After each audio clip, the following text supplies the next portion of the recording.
Step into the Incense and Whiskey sanctuary with mindfulness enthusiasts and verified whiskey lovers, Mecca and Ashley, as they discuss all the random topics they love, from mindfulness to memes. This is Ashley. And this is Mecca.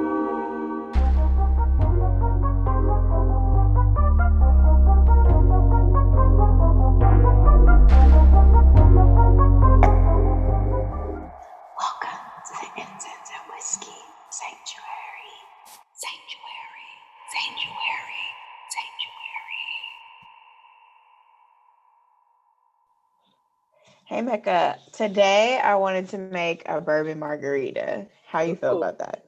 I like that. That sounds good. It's bourbon, it's festive. Yeah. I feel like it would be a little refreshing. I think whenever people hear me talk about being a bourbon drinker, they're like, oh, I can't do that dark liquor In the summertime, especially, or when it's warm. Also, just I feel that people think that when you're drinking something like bourbon, you're typically drinking it straight or like with some kind of simple mixer like a ginger ale or something. They're not thinking about different ways you could do it.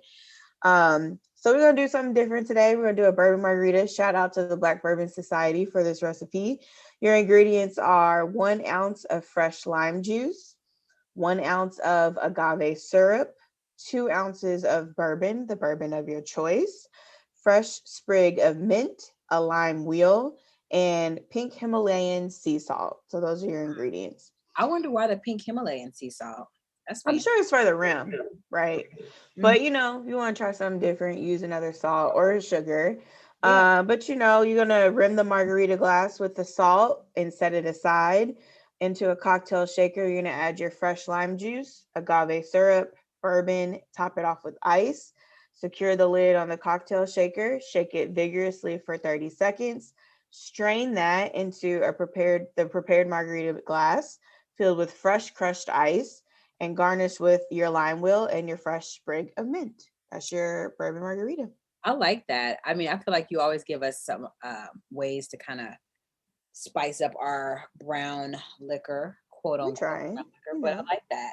I think people think, as you just said, I just thought about that. Do people feel like when they have bourbon, they need to be like sitting by a fireplace with a cigar? Or like probably that's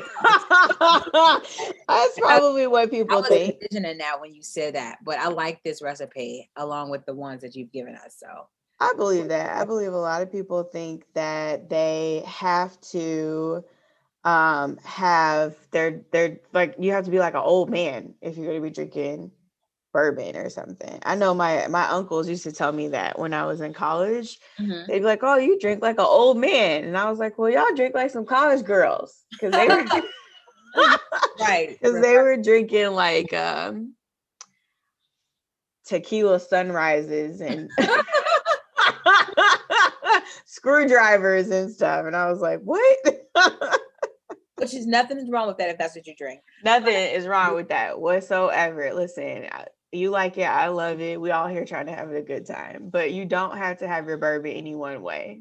Yeah, I agree with that. So thank you for our Whiskey Chronicle. That recipe will be up on a post. So look for it. Yeah. Okay, so I have to tell you something funny that I learned recently. This is like so silly. I don't know if you're gonna probably be like, okay, Ashley, but I was today years old when I learned that dolphins sleep with one eye open. Yo, this is like for real, like a life saving like defense mechanism. Okay, they keep one eye open while they're sleeping. And it's like, because the one eye is open, my understanding is like there's some level of consciousness that they consistently experience. And this is all like as a defense mechanism out in the wild. Wow. I wonder, is that where the phrase one eye open? I don't know. You should probably look up like what is the true origin of that phrase? I never knew that. So are they worried that somebody might try to sneak attack them in the water? Yeah, I think that's what the sentiment is. Like, okay. They're just ready at all times. They stay ready. So you got to get ready, okay? Stay ready. I'm not mad about that. That's nice. All right, so dolphins sleep with one eye open. Yeah. Okay. One other thing that I was today years old when I learned. So like when you're cooking, and people tend to cook with oils, right? Yeah. And in our household, we try to use extra virgin olive oil or avocado oil, coconut oil. Sometimes I don't think that we're as selective as we should be about which oil we're looking to cook with. Are y'all using vegetable oil? We definitely are not using vegetable oil on a consistent basis. I think when we're frying, which is extremely rare, we're usually frying with vegetable oil. But I was today years old when I learned the breakdown of how you should use all these oils. Okay. So can I just share that with you? Of course. Okay, so vegetable oil, as you just mentioned, I learned is best for baking, sauteing, and frying. But vegetable oil itself refers to any oil made from nuts, seeds, grains, beans, or olives that's been refined to have a neutral flavor and a high smoking point. And I think like that's the key, like the smoke point that you think you're going to be getting to and making sure you're using the appropriate oil. So vegetable oil is a hodgepodge of a lot of things broken down severely so it can have a high smoke point. Pretty much. That's my It does not come from vegetables. Say it again. It does not come from vegetables. No, it does not. Today years old when we learned vegetable oils do not necessarily come from vegetables. And then corn oil, I learned, is best for frying and baking. Mm-hmm. Some of its compounds can taste sour at room temperature. So we probably would want to avoid something like this if you were making like a dressing. Mm-hmm. Corn oil, when it's heated, the compounds change for the better. So food fried in corn oil tends to taste pretty good. So when you're frying, think corn oil as an option. Our favorite household option to use is extra virgin olive oil, which is really good for sauteing, dressings, and finishing up dishes.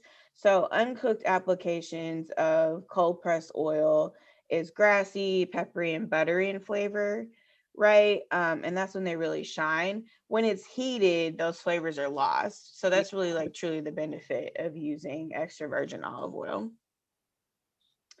And then avocado oil, I learned, is best for finishing like drizzles. Yeah. Sauteing and frying like refined. Refined avocado oil is good for frying. So unrefined avocado oil has a buttery, grassy flavor. And then when that's refined, it neutralizes, right? So avocado oil is probably not the one that you're going to be frying with. And then coconut oil. You know how everybody uses coconut oil for everything. Bodily grooming. Yeah, like coconut oil is like Vaseline. Yeah, exactly. For the culture, it's like just use coconut oil for everything in your hair, on your skin. When I would have like hair gaps in my hair and my eyebrows, my eyebrow lady's like, you need to put some coconut oil on your eyebrows to help it grow. And I was like, okay, I'm gonna try it. But anyway, in terms of cooking, coconut oil is best for baking and sauteing. Unrefined coconut oil has a strong coconut flavor, obviously. So refined coconut oil is odorless and flavorless. It's a great vegan alternative to butter, actually. Okay. So then you got canola and soybean oil. So that's best for baking, sauteing, and uncooked applications. Some cooks detect a fishy or metallic aroma when they're using those oils and heating them. Okay. So think about that. That's canola and soybean.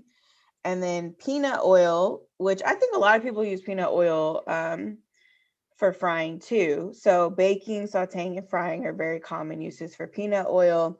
You just got to be aware of that the expense of it. It costs twice as much as canola or corn oil, and obviously you don't be using that for anybody that has peanut allergies. So you gotta be careful with that. That makes sense.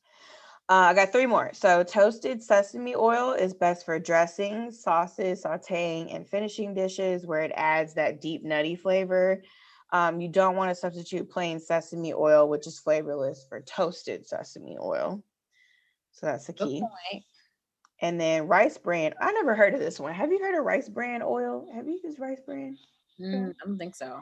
Probably be wondering where they find these things. But Rice bran oil is best for sauteing and frying. Its high smoking point and mild flavor make it ideal for cooking at high temperatures, as well as superior to canola oil, though it's nearly twice as expensive.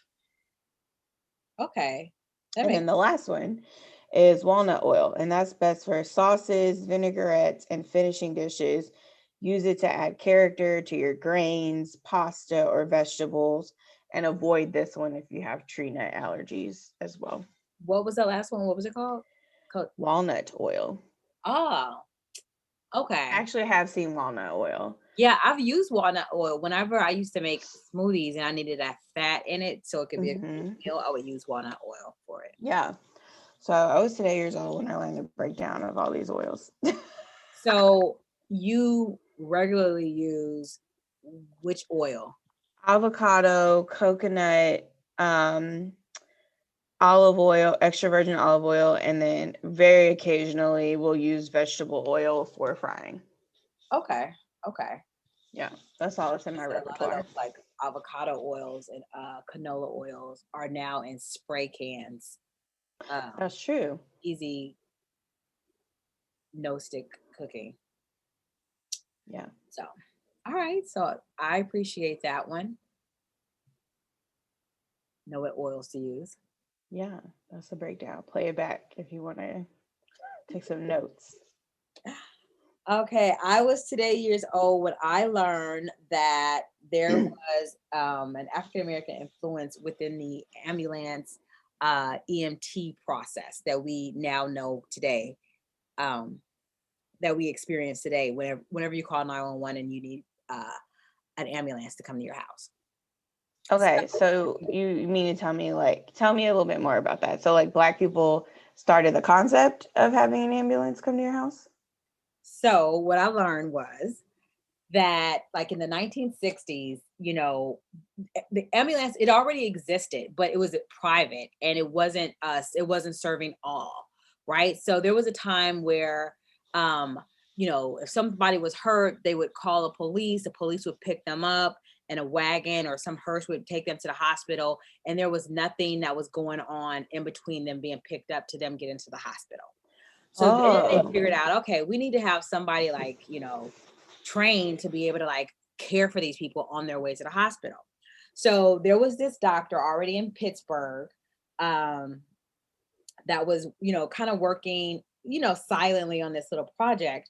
And there was this other group called the Freedom House. And the Freedom House was kind of like a branch off of like the United Negro. I don't want to say this wrong, but it was like a branch off of like a social economic development organization for African Americans.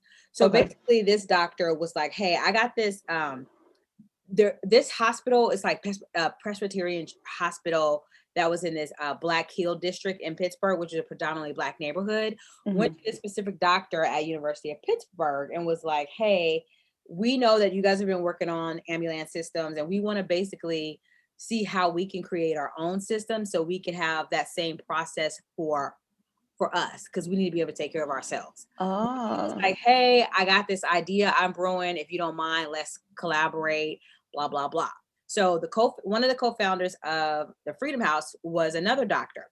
So long story short, he basically said, hey, I'm going to help you guys with the transportation part of this, but I need to be able to train EMT and non-physician medics so they can be able to understand and learn how to, you know, basically care for people as they're on their way to the hospital. Okay. So it said like in 1967, 26 hardcore unemployed Black men were recruited off the inner city streets of Pittsburgh and trained to become like EMT and medics. Oh. What does that sound like?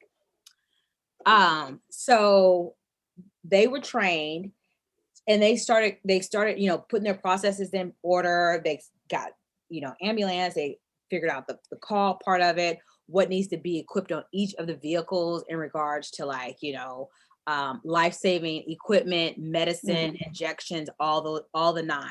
Now these aren't doctors. They've just been basically trained to kind of be able to hold that person over until they get to the hospital. Got it. So they created this process and it was phenomenal. It worked to the point that the White House and the Department of Transportation adopted the process that was created in the Freedom House. So this process that was created is now being used today. It's kind of like what we know. You call 911, there is a ambulance or fire department that comes and helps you out. And that person may actually have some type of medical experience. They may not be doctors, but they have medical experience to help save your life, because it could be something that could easily be done right there. And so eventually this program is going on. These African-American men are like learning this trade. They're going from having no money to being underserved and, no skills, to now earning a living and being able to take care of themselves with this new skill they have. So eventually the Freedom House was phased out because they quote unquote lost their funding. I say quote unquote because the minute they lost their funding, they needed to bring this program over to like the suburban areas of Pittsburgh and other cities, but they didn't necessarily want the Freedom House program to be the person that come to help them out if they called 911. Right. So they started training, they phased that out, they lost their funding, and then they started training other that's kind of how they so then we get into like EMT and medic training, right? Yeah. They started creating programs around that. So it then became more predominantly non-Black. So it was almost like the Freedom House and the African-American men were able to be the pilot for it. Yeah. Created the process, down-packed it, and then passed it over to a larger format that we now know as, ambulance, EMT, medic services. That is wild. So, and I don't know if I know that was just like scratching the surface of it, but I think it's really interesting because I know some people are like, oh, did you know African Americans started the ambulance service? The story is kind of mixed, but that's not how it happened. They played a really strong role in how that process works. And it was the want to be able to save the lives of the people in their neighborhood, because they weren't getting services when someone got hurt. They weren't getting services to have a vehicle pick them up from their house and then get to the hospital, because it was actually kind of foreign back then too, for once you got picked up and took to the hospital and you were taken to the hospital, that means there needed to be some Passover information. So what happened? Is this person taking any medication? What did you do while you were bringing them to the hospital? So that Passover, those triage. Yeah.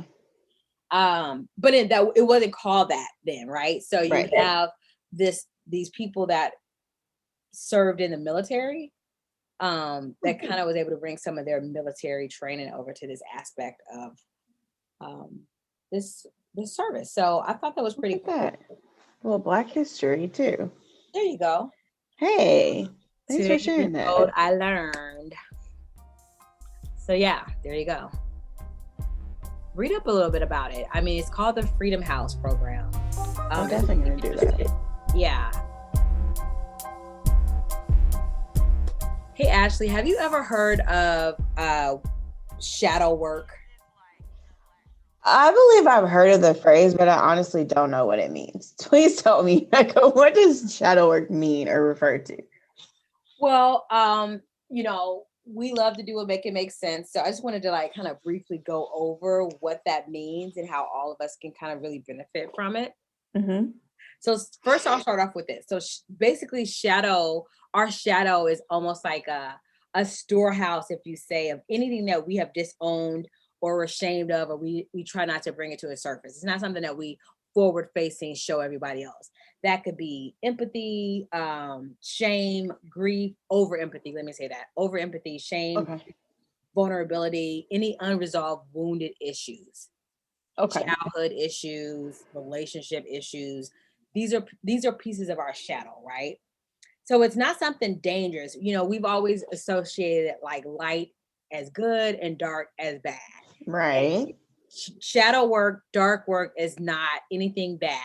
We all have it. Sometimes we don't know what it is, but there's some inkling of all of us that has our own like shadow work. So I'm going to kind of give you like a little bit of an example of what I mean, and then talk about the benefits of actually like working on this. Okay. Okay. You still with me? I'm ready. Yes, I'm with you. So I'll give you 3 scenarios. So you have one person A. This person typically is drawn to individuals or men. This is a woman, a man that is always emotionally unavailable or just distant. Always. This is a kind of a constant repetitive pattern. Then you have person B, which gets very uncomfortable and sad when expressing himself because he has a hard time expressing himself in regards to like, maybe it's work, it's to friends. He's okay to listen, but when it's his time to like actually have a conversation about it, he gets very sheepish and sad. And so sometimes that is quote unquote shy, right? Okay. And then you have a person that gets aggressively defensive whenever they're challenged by anything, right? Oh, I disagree with point A and point B, and then they try to hone in on why their point is right and yours is wrong. Or it could be simply like maybe Jessica has a child, and anytime her father asks, hey, is your son doing X, Y, and Z, or your son doing this, she gets really aggressive for no reason. Meaning no reason, there wasn't anything that provoked it. It could just be something inside of her that is very protective, quote unquote, protective over her child. Okay. And so these are all little aspects that I'm talking about that you don't think of, but they're all pieces of like shadow, right? And they all drive us in some type of way. So whatever that shadow is for you, whatever that thing is, it drives and kind of dictates a large part of your life. Oh. Does that make sense? Yeah. A little bit what I'm saying. Okay. Yeah. So all of us have our own shadow, which is packed within our unique ensemble within ourselves, and we don't always know what it is, right? So it's because it's invisible. It's not something that you wear on your shoulder, right away. It's not like saying I'm a Virgo. You don't know what your shadow is sometimes. Okay. Right. So one of the things is that I've been reading is So one of the things that I've been kind of reading is that with shadow work, it's just one of those things that you are revealing and unveiling that part of your self in a very vulnerable way. And not necessarily to other people, unless you're like talking to a therapist or you're doing this work on your own, but it's really like facing that truth and then just standing in it and not trying to like hide it away. So if I use one example of maybe a person is overly nice and loves to people please and do all the things for people, there's a part of a shadow that drives that. It's not. Oh, I hear you. It's not always, oh, that person's such a nice person. They just love to help people. They have a big heart. There's something else behind that. And it doesn't mean it's bad at all, but there is a piece behind that. Whatever, right? So, when you start doing the shadow work, it's like you're suspending the judgment of yourself. You are practicing healing and self-growth. Instead of attacking that part of your life or whatever that part is inside of you, you like embrace it, lean in, and just kind of figure out, okay, what triggered this? What brought this on? What part of it makes me feel great or loved or worthy? Because there's something about the thing that we do that invokes a feeling that we have, regardless if we want to admit it or not. It just invokes a feeling, right? It's a trigger piece to it. So, as I go on, like some of the benefits of bringing your shadow out of the dark is a couple of things. It can help you have a more grounded and awakened sense of wholeness. It can strongly enhance the capacity of intimacy and healthy relationships within your life. Far more freedom for our own conditioning, like ingrained programming. So working with your shadow doesn't rid us of our conditioning, but rather changes how we relate to it to the point where we can cease to run us. So for example, if you're being nice to people all the time and you feel like you're putting yourself out and you feel like there's an imbalance of how you were treated, this can actually help reprogram your mind in regards to how you interact and put that niceness out there, if that makes sense. It does. So it also helps you more it helps you to be more clear in regards to decisions in your life, and just clear thinking. And it deepens the capacity of skillful activism, meaning activism in your own self, right? So when you see it pop up, there's techniques that you can do to kind of refrain from it. And that means aggression, anger, the overly niceness, whatever it is. And I'm not saying any of this is bad. I'm just saying it just kind of helps you get to a point where you see it and then don't react from it, right? Yeah. Well, what I'm hearing you say, I think is key, is that there's this level of like a self-scan or self-awareness that you would need to undertake. Yep. And undertaking it through an objective lens and not assigning good or bad to any of these characteristics, right? Like people pleasing, for example. We're not saying necessarily that people pleasing is bad, but recognizing that you engage in people pleasing, or maybe even where that started. For me, for example, I can say I have a history of engaging in people pleasing, and for me, it was a coping mechanism. Because I don't do well with conflict. I will do whatever it takes to avoid conflict. And so in order to do the shadow work associated with that, I would need to start off by understanding I engage in this behavior, but not necessarily judging myself or assigning some negativity to it, is what I'm hearing. Is that fair? And then if you're looking for like signs of like how does it show up, you know, some of the ways that you can think of, so just so you can help identify it with yourself, is signs that the shadow is showing up. It could be aggression, it can be projection. Okay. It can also be self-sabotaging, procrastination, settling for crumbs, and so on. It can also be an exaggerated need to please or be liked. This need stems from a childhood history of things going badly when we were just ourselves, but being less ourselves makes us become liked more. That's just, that's a thought process, right? Or a thought, it's not necessarily law, but it's an opinion. Over tolerance of others' aggression or harmful behavior. Over tolerance of others' aggression and harmful behavior. She had to run that one back for us. I said that sometimes that person is looked at as, oh, they're so laid back and they're so cool. Which can be the truth, but sometimes it's also a hidden piece of something else. Oh, absolutely. I was talking with a former colleague about this. And I was telling this colleague, you know, these things that we celebrate and value in the workplace, being extremely organized, hyper focused on the details, et cetera, these, we'll call it type A, quote unquote, personality characteristics may be celebrated in the workplace, but also they're oftentimes symptoms of high functioning anxiety. Anxiety. Absolutely. But we reward that, right, in the workplace, depending on what kind of work environment you're in. And that just perpetuates and fuels the, you know, ongoing usage of those tendencies, or like engaging in those tendencies. Exactly. That's like having your mask on. Absolutely. You talked about this in another a couple of podcasts ago, but it's kind of like also the excessive positivity. Having exaggerated investment in being positive separates us from a shadow and its riches, right? So, you know, if you were like, oh, it's everything's all great, everything's just like perfect, and you know, things could be a lot worse, whatever. We talked about that. Yes, toxic positivity. So emotional numbness, dehumanizing others. These are all ways that kind of our shadow kind of shows up, right?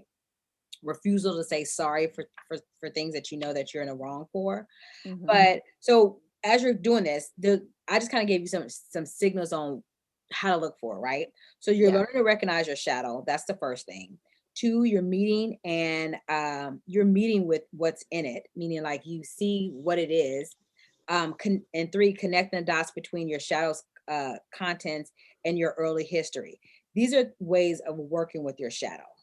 Okay. Does that make sense? Yeah, all of that makes sense, actually. Okay. And so one of the ways that that's talked about on how to work with it is almost kind of creating a conversation with it. So I think I've said this, I talked about this once before when I was reading this book called Big Magic. about how we have these fears, and if you just talk to the fear like it was a person, right? So Yeah. you're almost like talking to, you know, to this element of your shadow, and asking, okay, and this is a conversation that of course you're either having by yourself or somewhere you feel safe. This isn't a public you're not tweeting this, or no, this isn't a public you know, process that you would want to go through. Gotcha. It's just kind of like speaking to a particular part of it. The practice can be, you know, you see yourself anger rising because a mate said something, and you know, as opposed to being reactive like you kind of quote unquote want to be, just kind of listening to what they're saying, and then, you know, kind of go back and be like, okay, Mecca, what is it that Tad said that made you want to raise up out of your seat? You know, what was it? What was it that he said? It could have been how he said it. Did it remind you of somebody yelling at you when you were a kid? Is it a trigger when someone raises their voice or talks very authoritative to you? Right.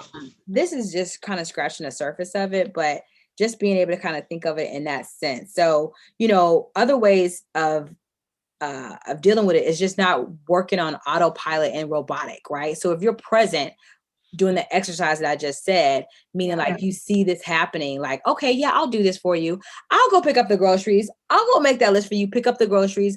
Yeah, of course. I'll pick up the kids too. You know, you've now given yourself 5 things to do, and you really don't have the time to do it. So why did you just agree to do X, Y, and Z? Right. What was in that? Yeah, the slippery slope. How did you fall into it? And it kind of goes with you know, they say that inner child work and shadow work kind of go hand in hand. Oh, absolutely. It's one of those things that inner child work or inner childness is, there's all these things that stemmed. I think we talked about this. All these things that stem from like childhood, like you are most pivotal around that age of 7, right? Is that what we had? Yeah, I think it's something like that, right? Like at the age of 7 or somewhere in there is when you start picking up on these tendencies and practices that follow you into adulthood. Right. And it's like it's at some point you not lose, but like your true self gets buried in these practices that you pick up, whether it be defense mechanisms or coping strategies, etc., that you just carry into your adult life. And then sometimes we just don't recognize them or make the effort to unlearn them or, you know, unwind from that. Yeah. And that goes to when I say speaking to that, you can even feel like you're speaking to your 7-year-old self. Like, you know, speaking directly to that 7-year-old self and really just like honing in and loving them and figuring it out. Like, what is it, you know, little Mecca that brought you to X, Y, and Z? Yeah, little 7-year-old Mecca. What grade are you in at that age? Like, and 7 years old, you are in the 2nd or 3rd grade, right? Because at 6, you're in the first. 6 years old, you're in the first grade. Okay, yeah. So then you gotta be talking to that little 2nd grader in you, or whatever grade you were in. Right, and this is off subject, but do you remember your 3rd grade teacher's name? I remember her face. Everybody, for some reason, like that's a question in security. You'll be like, "What's your 3rd grade teacher name?" And for some reason, I know what my 3rd grade teacher's name is. That's great. But I don't know what like my 1st, 2nd, 6th grade. I don't know any of them. But so I thought that was pretty interesting. Anyway, that's so interesting.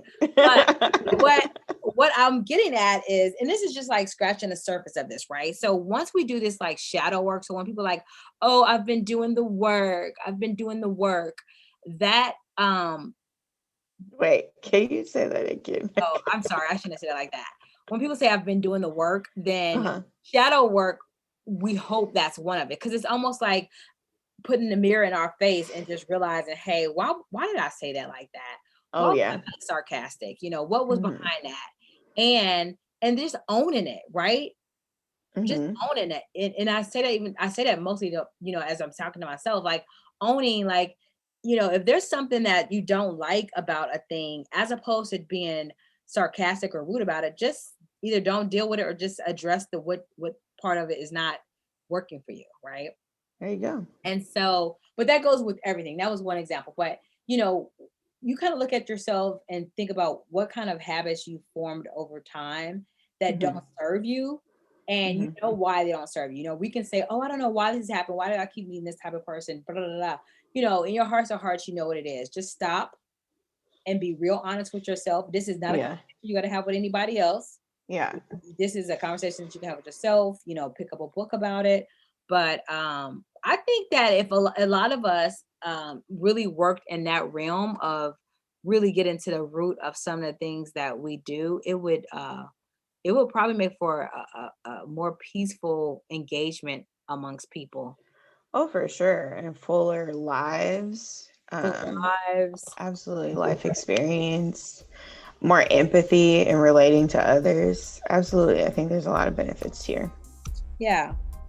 So you guys, I'll actually put a couple of books up there that I have come across and that's been that I've seen have been very popular in this subject. Share the knowledge.